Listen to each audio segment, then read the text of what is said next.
stage. Would you guys come on up? I've asked them to talk about giving of themselves, their lives, because these people right here, I'm honored, more than honored, to do life with these people. They are heroes of mine. I don't say that lightly. I wish I, I wish I had accomplished as much and done as much as they have at their young age. I mean, they're a year or two younger than me, but I'm honored to call them friends and do life with them.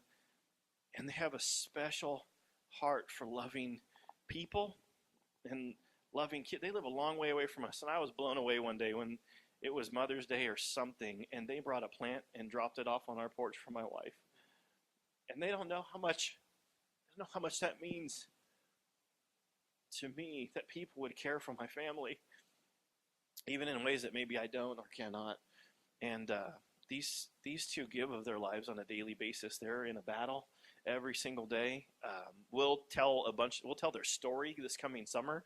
If you have an air-conditioned house that we can film in, we would love to be able to do that. Or maybe we might just do it at your house. Or if you want to watch all of our kids, there's a whole mess of them while we record. We'd love to have you help out in that too. But they're going to share from their hearts today, and I'm just honored to be able to hear what they have to say. I know that God brought them to us for a reason, and it's to encourage us in serving the least of these more and more every day. So I'm going to get into that. So we're going to sit. We're not trying to be rude, but we're not big public speakers or whatever. We're going to just try to be comfortable. And so if that's all right with you guys, we're going to sit down while we share this. Do you have your paper? Yeah. We also have notes because me especially, I'll tend to ramble if I'm not careful. So obviously we're here to talk about giving. And so I wasn't here last week, but Jeremy referenced Romans 12:1, talking about how our bodies can be presented as an act of worship to God. And I think the same is true for our whole lives. God has given us everything, including our life. And obviously, our life, I think, is probably the best gift that we really have to give to God, ultimately. And that's what we're talking about. We're talking about giving. We're really giving ourselves to God. And He set the example when He came to this earth in the form of Jesus Christ as a man. And what Jesus did with His limited time on earth was He spent a lot of His time giving to people. Obviously, He did miraculous things. He healed, and He did a lot of things that maybe a lot of us aren't going to do ever in our life. But He did a lot of other things too. He fed people. He gave people drink. He encouraged people. He spoke truth. He taught people. And so I want to focus on some of those things too, some of the things that we can do. And one verse that I really wanted to share that I think really kind of encapsulates what we are to be doing. And fittingly, it's Jesus speaking. And it's recorded in Matthew 25, verses 34 through 40. And Jesus says, "Then the king will say to those on his right hand, 'Come, you blessed of my Father, inherit the kingdom prepared for you from the foundation of the world. For I was hungry, and you gave me food. I was thirsty, and you gave me drink. I was a stranger, and you took me in. I was naked, and you clothed me. I was sick, and you visited me. I was in prison, and you came to me.' And then the righteous will answer back to him, saying, 'Lord, when did we see you hungry and feed you, or thirsty and give you drink? When did we see you a stranger and take you in, or naked and clothe you? Or when did we see you sick or in prison and come to you?' And the king will answer and say to them, 'Assuredly, I say to you, inasmuch as you did it to one of the least of these, my brethren, you did it to me.'" And it's funny that Jeremy kind of referenced that a little bit when he said that we love the least. And indeed, that's a lot of what we're trying to do. And I think that really comes from just our trying to grow closer to the Lord and really seeing what He did with His time as a man on earth, what He did with His time. And so I think that's something we can all obviously do. And as far as specifically how we do that, I mean, there's many, many different ways. Most everybody in this room knows kind of what we do with fostering and everything. But that's something we want to share also. That's something that God put on our heart both of us, in fact, from an early age. I remember being like maybe 8 to 10 years old and seeing like a commercial. I think it was on NBC. It was talking about being a big brother, being a mentor. And even at like being a really young preteen age, I thought, that's something that's really cool. Kids that growing up in less than desirable situations that have kind of a tough road ahead, having someone that can be there just to encourage them, play with them, teach them true and good things, and just helping them learn to grow up and live properly. Mandy kind of had a similar desire early on too. Yeah, when I was younger, in like junior high, started going to church, and I just was drawn to help in the children's ministry, and I would go in there every Sunday morning and just play with the kids and talk to them about God. And I mean, I was still a very young Christian, but it was definitely something that God was just planting those desires to be with children. And then when I was in high school, I didn't even know what I wanted to do as far as a career goes. And so I took like an aptitude test, and it said, become a teacher. And I'm like, well, duh, of course. And so, going to school and everything kind of prepared me as well for, raising kids and being able to, guide and direct. So definitely God was planting seeds on our hearts early on. So. Yeah, another verse that we have noted on here that I want to share is Psalm 37, verse 4. It says, "Take delight in the Lord, and he will give you the desires of your heart." There's a couple of ways of thinking about that. I mean, obviously, if you just read it on its face, take delight in the Lord, and he will give you the desires of your heart. You can think like, okay, if I spend time with God, he's going to give me what I want. I think that's kind of the wrong way of thinking about it. When I ponder it more, what I realize is that the more that we spend time, intimate time with the Lord, the more we read his word, the more we learn about him, the more we grow and just kind of take him in, drink him up, the more that he'll change us and make us more like him. So he'll give us the desires of our heart, because our desires will be what he wants. And that's how we grow, I think, as Christians. And certainly, like Mandy was talking about early on, he gave her a desire to help children. And she said that was when she was a young Christian. And before I was even a Christian, I remember feeling like a burden for children. And what I'm talking about with being a big brother, being a mentor. I would see the commercials of starving kids throughout the world, and I thought, even as a non-Christian at that age, I thought, it's just terrible. It seemed so, it was so real. I know it's obviously bad. Everybody thinks it's bad. They don't like to think about kids just really suffering or being hungry, just trying to go to sleep and be hungry or just thirsty.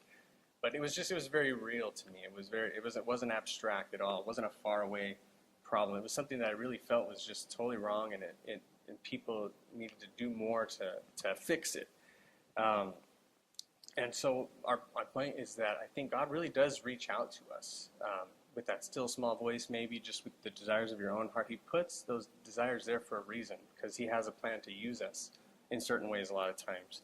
And indeed, in 2007, I became a Big Brother through the Big Brothers Big Sisters program of Los Angeles. And it was something that was big for me to grow, because at that time I was kind of a younger Christian, only a few years, having really decided to really follow Jesus with my whole heart. And spending time with this young man who was about 12 years old when I started being a big brother to him, and watching him grow and trying to share truth to him, it really caused me to grow in my own walk as well. And it didn't stop there. That burden just grew, and the Lord, as he kind of grew our faith, he, I think, found just other ways for us to continue serving. And this leads me to kind of Naomi's adoption story. I don't know if you guys know, Naomi's adopted our daughter, but and Jeremy is talking about how he wants us to share that at some point, and I think we might do that this summer. But it's certainly to do this story justice, and to even begin to mention all the ways, the huge, powerful ways that God was working, and how he worked that whole miracle that it really was, is something that's, it would always give me chills and like shakes just like thinking about it. There are so many little details to her story that just all came together to make such a beautiful picture. And it definitely takes a good 45 to 50 minutes just to tell that story, but And we'd have to We can really give you a think little about it bit. beforehand too, because like Mandy's mentioning, there literally are, and I'm sure there's ways that we don't even know how God was orchestrating it all. But what He's revealed to us, it makes me realize not to limit what God can do in our own minds. We can't think that, oh, that's too big. Like, I don't think we could do something that big. Let me just give in this small way. No, it's okay to think like big picture and doing huge things. And so we'll definitely share that. But, I think we have a little bit of time to get into it, though. well, then why If you don't you want. Okay. So God had on our hearts to foster when Benjamin was about, 6 months old, we started talking about it, I think, and we prayed for an entire year. Okay, felt like God was just continuing to put it on our hearts to foster, and we started preparing our spare bedroom for another child's room. We shopped for a minivan, knew what we wanted. We were all set. We were thinking like, okay, we're going to foster. And so we started the process through Olive Crest to start fostering. And after we did our clinical interview, which is about a 5-hour interview, literally 5 hours, or maybe 6, I don't know, 5 Yeah, to it's 6 pretty hours. long. It's a long interview. They want to know everything. They called us back a couple days later and said that they didn't want to continue with us because we were both working full-time and we wouldn't be available to do the parent monitored visits, which a lot of times are the case for foster cases. And so they said that, if I became a stay-at-home mom, that we could start the process up again. But for now, they just wanted to wait. And we were just baffled because we just felt like we had been getting confirmation for fostering. And then we're like, what? We're not going to Yeah, foster? and if I could jump in here, I remember after that Yeah. really long interview feeling really good at the way it went. Confident, yeah. And leading up to that, there's a big old packet that the interview is based on. You fill out a lot about your history, and they want you to put in all the dirt and talk about it basically, and make sure that if there's any issues that dealt with it appropriately or whatever. But I remember feeling like it was a blessing to our marriage to go through that, because we actually sat down and talked about things that weren't necessarily a big deal, but just that we don't always take the time. Everybody says communication is key to a healthy marriage, but that forced us to take time and communicate really clearly with each other about a lot of different things. And I remember after the interview, like we felt like we were a pretty strong family. And that's why and not to mention, it wasn't like we just did it out of nowhere. Like I said, we had both had a burden on our heart for children, and why not foster children? I mean, perfect religion is this, that we care for widows and orphans in their time of distress. I think that's from James in the Bible. And that was something that's just on our hearts, foster kids. They're basically the orphans of today. And so feeling led by God in prayer and spending time going through everything and feeling like we had a strong and stable home to provide a loving place to help take care of a child in that unfortunate situation made us very shocked, confused even, when they said that that we weren't going to be able to do it ultimately, because we weren't in a position to have her be a stay-at-home mom at the time. And But so then Daniel got an email from his uncle, and the email shared some information about. Do you want to tell you? You know the email better. Well, I mean, I think the order of events is a little bit wrong, but ultimately the bottom line is that there was a woman who we didn't really know, but it was a friend met of her our. once We had met her like once or twice. I mean, we know who she was, but we didn't have a relationship with her by any means. But it was somebody that my uncle knew, and she was in a situation where she was pregnant and wasn't going to be able to care for the baby. And obviously, we're talking about Naomi here. She wanted to meet with us to see about possibly adopting her baby. And when we met with her, it was a Thursday. We sat down at a Denny's. I remember very clearly. We bought her found out breakfast. on a Wednesday that she did want Oh yeah, us we to found out on a adopt. Wednesday, and the next day we decided to have breakfast with her and talk about this. And it was funny, and this is where you get into a lot of the little things that God orchestrated, just as how she was so comfortable with us because of so many different little things. But it was just, the breakfast went really well, and it just felt like this is what it was for. This is why we painted the room. This is why we got rid of the spare queen bed and put a crib in our room. And it just, everything started falling into place. And even at the time, I remember thinking like, and this is where I get into like the don't limit what God can do, because the other details of the story were just making me think, no, this can't really happen. You know, I'm so glad that this baby's going to be coming into the world, but it's just not gonna. It's not gonna be like what it seems like it might, where it's going. It just would be too crazy that it would happen. And sure enough, she even got to be there for the birth. She was in the room. The following Monday, she was born.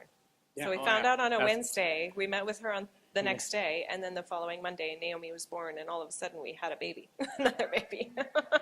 Bizarre. So, Stuff doesn't but- just happen like that. But had we not listened to the desires that God was placing on our hearts to foster, and had we not had that time to prepare for another child, it would have been much more difficult for us to say just yes. You know, it was like we really started thinking about it, and we really did not have a single reason to say no to accepting Naomi into our home.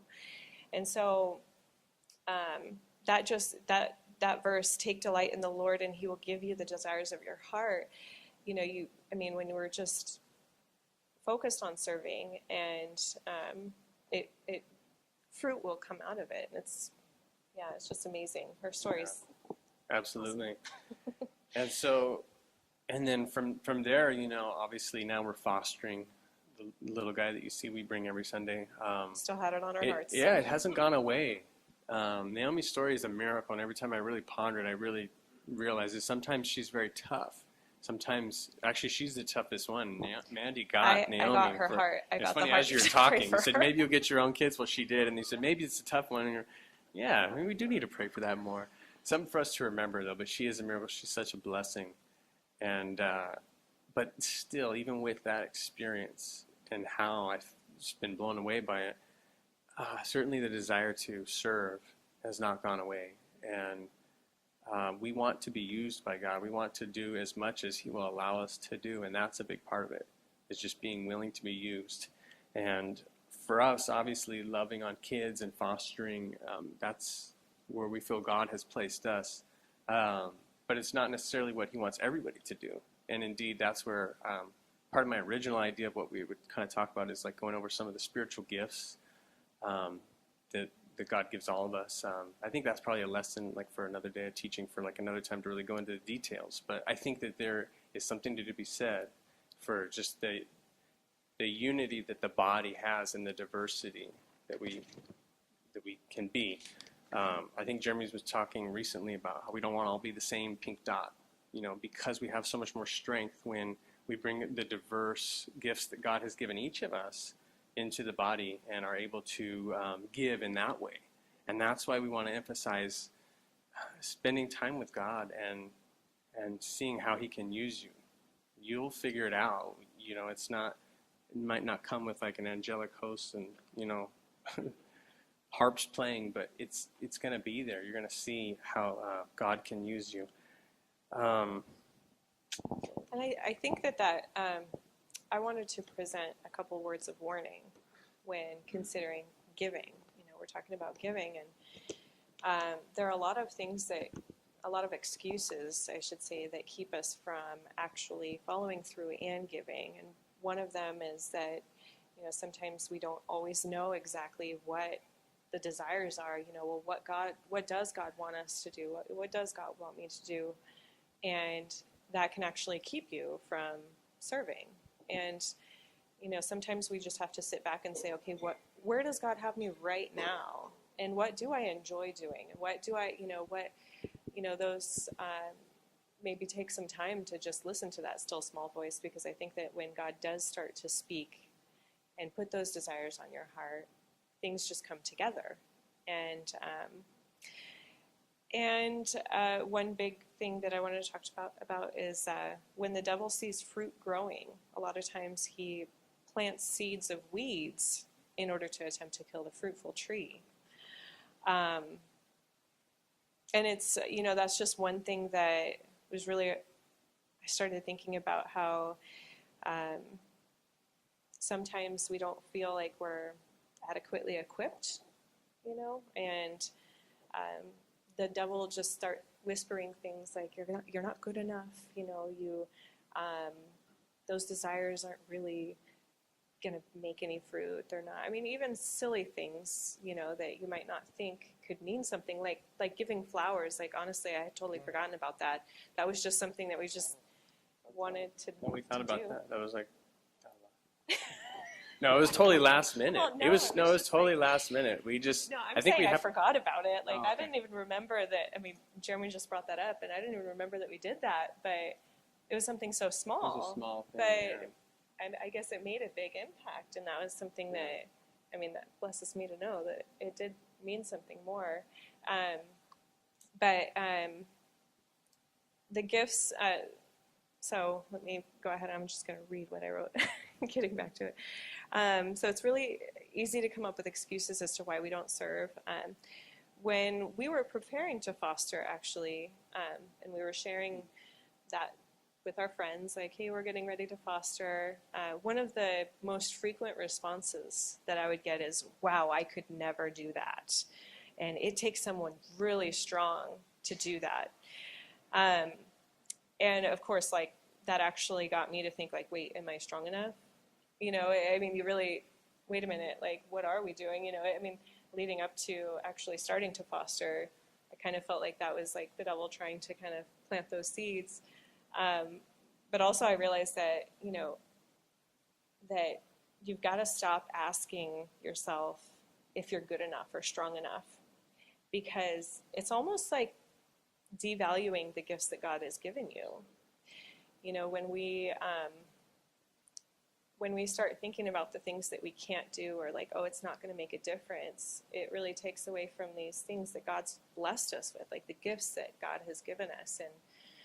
And so that's easy to do. And those things that we tell ourselves can cloud our vision and make us think that we just shouldn't even start.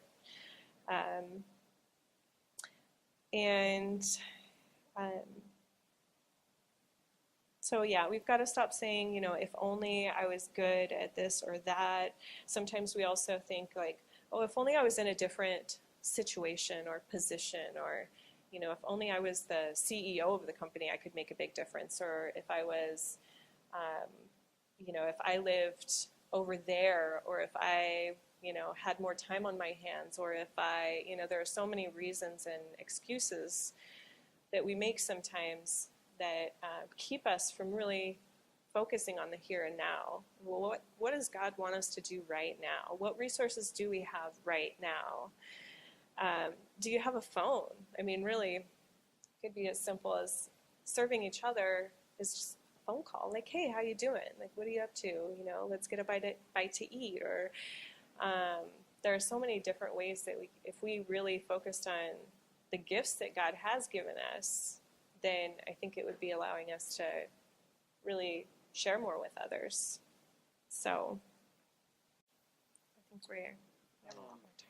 And so the last point that we want to emphasize, the last point I really want to make sure we make, is that when we are giving of ourselves, we're trying to impact people's lives, like this church has done so much. And that's one of the big reasons why we're here, is because, like Jeremy, we've also been a part of a church that was a pretty big church, and and even a good church, a church that's teaching a lot of the truths of the Bible, and I think that's necessary to have a lot of positive teaching that's teaching truth. But we really wanted to impact people's lives in a bigger way, and that's really part of the heart and the vision that Jeremy has for Activate.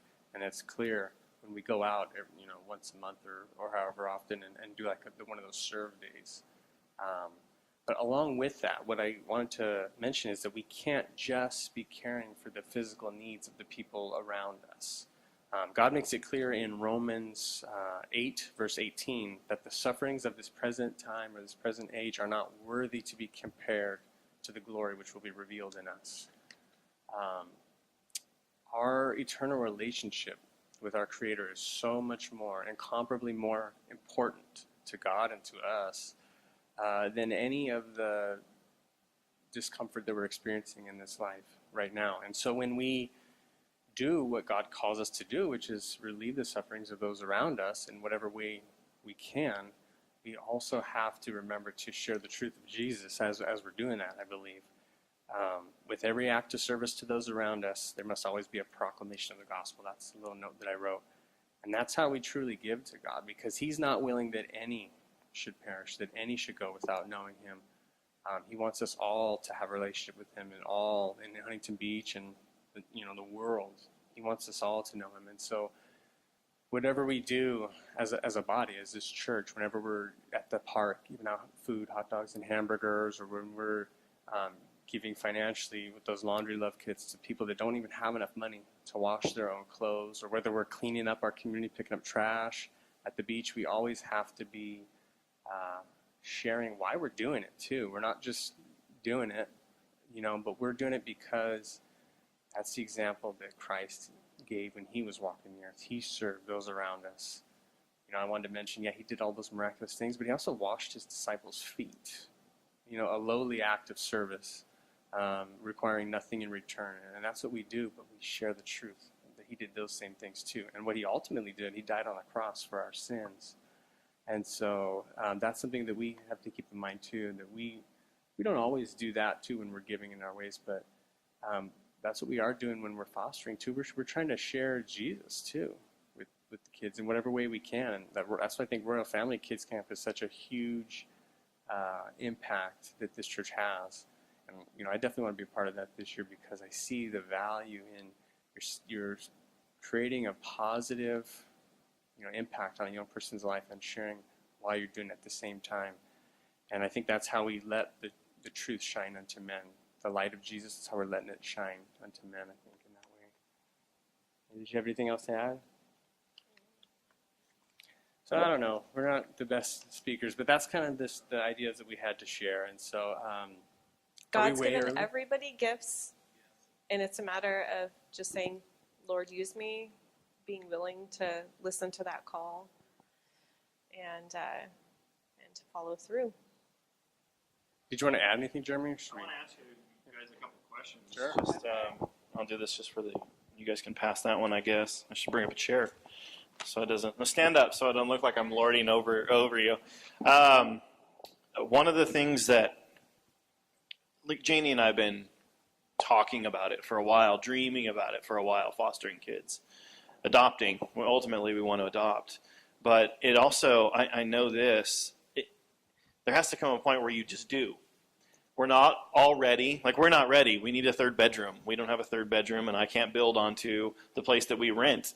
But we have to take steps forward and allow God to open the doors for us. And that's where this walking out of faith. Did you guys feel at all prepared when you were starting the foster? Like, I know you guys had an extra room, and you're like, oh, we got the extra room thing going on. But what made you guys jump to say, well, now's the time. We can't wait any longer? Well, I think that because we had prayed about those desires that were on our hearts, and I mean, we just looked at our situation and thought, okay, we have all the resources available. We had a vision of how it was going to be. All the kids, including our foster children, would come to the school with me to work, because I used to work at a preschool as the director. And so I think we just were like, okay, this is just the way it's going to go. And then I think being told that we weren't going to be fostering at that point really humbled us. And we thought, oh, well, he works in the police department, and I'm a director at a preschool. Like, we're a shoo-in, we're fine, we're going to do just fine. But I think it's definitely something that sometimes those desires produce fruit that you might not be expecting. God, makes things how he makes them. I'll talk about when we actually did start fostering. Certainly, I think prayer, to answer your question, prayer had a big part to do with it. We were praying about it right after Benjamin was born, when it was still on our hearts, and we were talking about it kind of constantly. It would just come up periodically. And so it was something that we were praying about, and when Benjamin was a little baby, we realized it just wasn't the time because we had a lot of responsibilities. Noah was still really young. They're only a year and a half apart. So I think prayer was a big part of it. But also, it'll never be the right time. I used to hear it more when I was in the other bigger church, and we had like a lot of friends that were young, like our age, and they were talking about how like, oh, they're not ready to get married or whatever. I mean, or there's not the right time. They don't have enough money or this. There's a lot. There'll never be the right time. There's never the right time to foster. There's never the right time to have kids after you get married. There's never, because you could always say, oh, I could let my career develop more or be more financially stable, or you'll always find a reason not to do it. But at the same time, praying and waiting for God's timing is something that I think it's different for everybody in whatever ministry you're getting involved in. You have to discern when the right time is. But certainly there was no time, to answer your question, where we're just like, oh, now, yep, there it is. There's the harps are playing. It's time for us to, foster. But I will say when we did start to foster D, again, we went through a time where we were praying, is Naomi old enough now? Can we do this now? And I'll say that, no, it was never like, oh yeah, now's easy enough, we'll do it. But it was like, you know what? It's still on our hearts. Let's just start moving in the direction. You have to have faith, too, that God won't lead you to a place where you're going to be an utter, total failure. And even sometimes I feel like failure from time to time. But we had faith that God would close the doors like he did when we were going to foster before Naomi came. He closed that door and brought Naomi in the other door. We had faith that moving forward with fostering when we did, that if it wasn't right, it would be made clear. And so we just pressed on. I think just doing is a big part of it. Even if you're not 100% sure that it's right, having faith and being in prayer, being open for God saying stop or do something else, but also just pressing forward. As long as that desire of your heart is still there, just press forward for it. Grab what you want to do. And if you're having that walk with the Lord, I think that, he'll make the desires of your heart his. I wanted to add something really quick. Right before we got D, we were actually supposed to be certified, I think, early November. And there was some small thing that was just a hiccup. And it kept us from being certified as a foster family. So we were just waiting on this one little thing to be taken care of, something in the paperwork. And yeah, it's just like always. And so it was funny because I was thinking to myself, like, oh, we're going to be certified, I think even in October or something, but things just got postponed.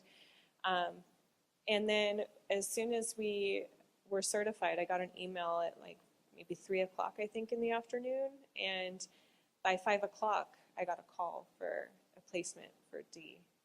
And so it was like all of a sudden we just, it was another quick thing. But it's interesting because I really felt like God gave us the right one. I think that postponing of the time, maybe, it just wasn't the time. And you do have to trust and just know that God has everything planned. And I remember the intake coordinator, when she called to say that D was here and, can you take him in? She was asking us if we could take him. And when I said, yep, she was just like, what? Really? I'm like, yeah. She says, normally people don't just accept the first placement that they get called for. And I'm like, what? Why wouldn't they? But, it's stepping out in faith, definitely. Stepping out in faith. Yeah, we knew God had led us to foster, and so we were ready. We weren't ready to say no to any child. If that call came for us and they asked us, that's why we did. That's why we went through the whole process, and that's why. But what she's talking about, how the certification got delayed a month or two, speaks to my point that God would just close those doors. He was waiting because he knew that was the right time. So. I talk about you can't outgive God.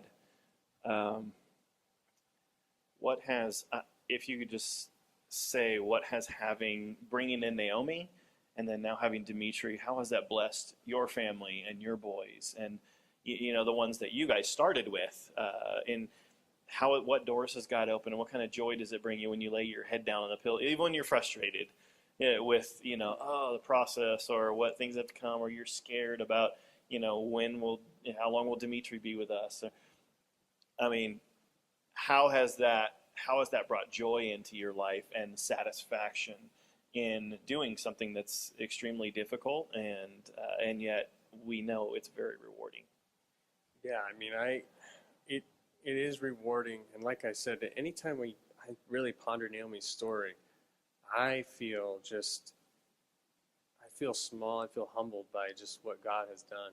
And on those times when I am feeling frustrated, just thinking about what it took to bring her in our home is a great calming force, if you will. It's something that makes me realize how special she is, how special everybody is. But specifically just thinking about her story, I think like it's an encouragement when we are struggling with her, knowing that God saved her for a special purpose, and He has a great plan for her. And being a part of that, it's an awesome feeling. People say it's better to give than to receive. There's truth to that, even just to like the secular world. That when they give, you know you're making an impact, and just that God would allow us to be a part of these little children's lives, and even our own biological children. You know, they're all special in their own ways, and like it's really. Anytime I ponder any one of my kids, I feel blessed. And I guess the more the merrier, you know, because the more kids we have, the more. Don't say that. Right? But it's so true though, because they're all so different, but they're all such a blessing in their own way. And I think also of the importance of setting a strong example. Like especially, I'm thinking of my older ones now. They're seeing. Hopefully, I mean. Goal obviously is to set a good example. You were talking about that. We probably all end up eventually breaking our kids, and I know in many ways they're picking up bad things too. But hopefully, when they're grown and they're older, even before then, hopefully they see like we were trying to do something a little bit more selfless than what the rest of the world is doing, and that we're doing our small part. That we're being faithful in what we've been given. God's blessed us. Like I feel very blessed that we're able to do what we're able to do. And I don't want to be like the parable where the guy didn't do anything with his 10 talents or whatever. You know, He's given us how much ever. It feels like a ton.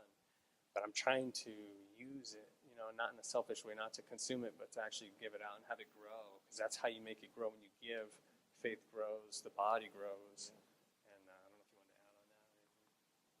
I'm giving you the mic.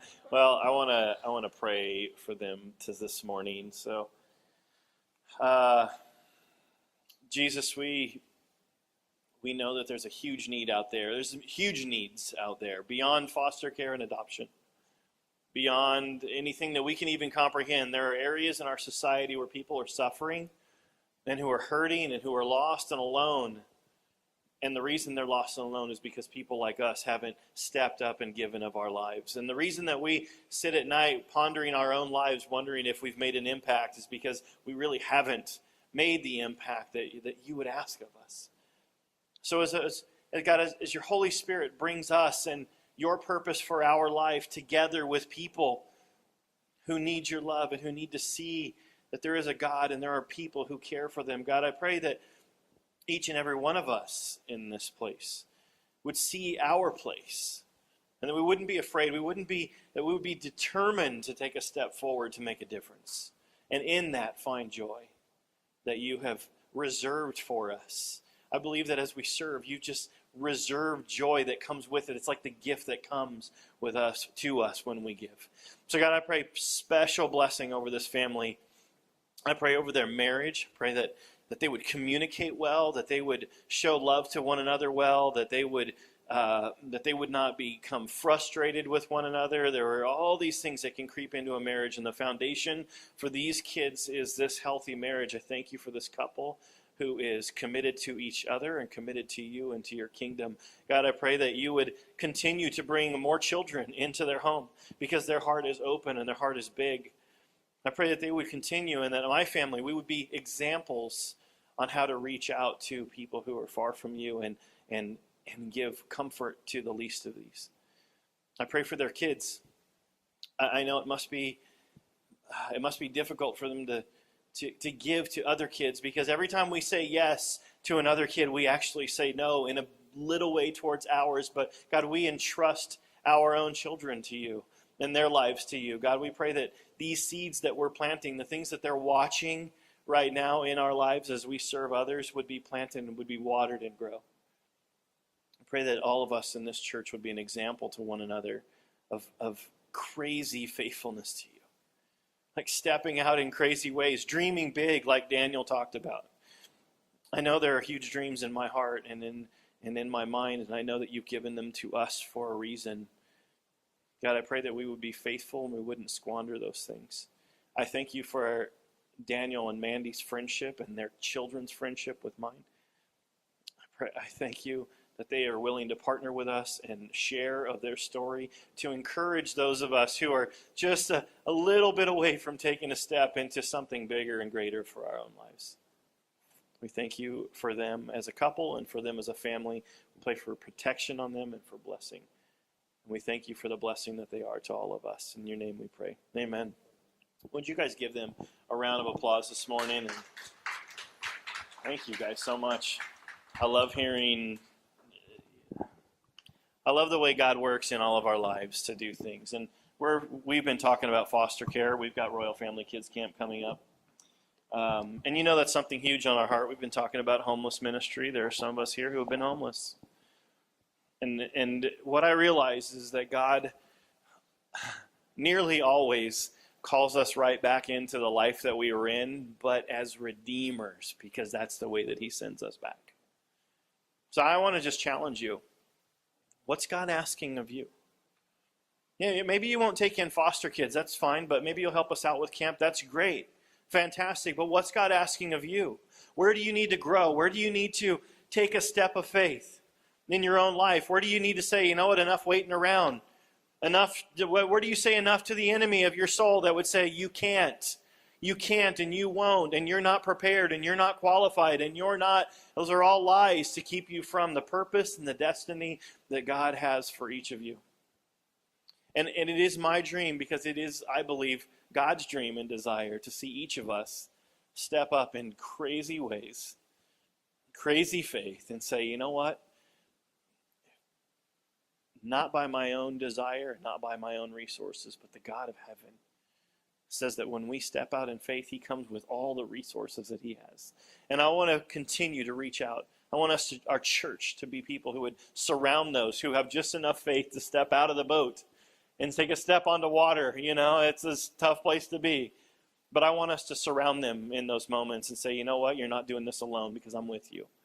I may not be able to take a foster kid in myself. I may not be able to do this. I may not be able to do that, but I'm with you, and I'm with you. And that's the culture that we're trying to breed in to the DNA here at Activate. It's why I'm honored to have them come up and speak and share of their story, and we'll hear more of their story this coming summer when we do a video series again. And I look at your faces when I sit up here, and you may think, oh, that's cool for them. But I pray, when I see your faces in my mind, I pray for the day when I get to celebrate with you, when you say, you know what, this is crazy, Jeremy, but I want you to hear me on this. What do you think? Don't come to me if you want someone to slow you down, because I'm probably not going to pump the brakes. I'm probably going to just say, you know what, do it and we're with you. Do it and we're with you. I heard a pastor one time say, you know what, we all get this question in our lives. When do we step out in faith? When do we do that? How do we know when God is asking us to do something? And he said, if you've got 51 plus 1% saying yes, then go ahead and do it, because with God, all things are possible. So I know that we're going to accomplish much. We're going to talk in the coming weeks more on how, because there's a bigger story to all this, of how we're going to create a support system for foster families. Because you can't foster alone. It's hard. You can't do life alone, and fostering and adopting kids on your own, it's hard to do it alone. And it can wreak havoc on your marriage and your family, but we as the church, we as people, can create a support system and a network to help these people. And it means getting out of our comfort zone. It means doing things, and the joy will come to you in those moments. So I want you guys to continue. Just start praying about that. God, someday there's going to be an ask of me, and I want to be willing to say yes. I want to be willing to say yes, even if it scares me. Even if it scares me. Yeah, I don't think I can do that. But there's a million things in your life that you've thought, I don't think I can do that. and yet you stepped out and you did it. And with God, all things are possible. Before I dismiss, I told you, 11:15. I've got a benediction for us today. It's found in 1 Corinthians 15:58. It says this: "Therefore, my beloved brothers, be steadfast, immovable, always abounding in the work of the Lord, knowing that in the Lord your labor is not in vain." That in the Lord your labor is not in vain. What labor? The big labor that I do? Yeah. What about the little labor that I do, like raising my own children? Yeah, that little labor too. Yeah, like loving my husband well? Yeah, that labor too. It's hard sometimes, right? Loving my wife well? Yeah. Loving my friend well? Loving that homeless person well? Yes, that our labor, the labor that we put our hands to, is not in vain. What about the labor of working on life change in my own life? Yeah, do that well. Why? Because the labor that we do for Christ is not in vain. I love you guys so much. Make sure you're here next week. It's going to be a great week. We've got some more speakers next week, and I'm super excited about it. So don't miss it, or you're going to miss it. And I'll just say, sorry, that's it. You'll see it on Facebook. Love you guys. You guys are dismissed. To cry and thought he ain't coming home. She was tired of the lies.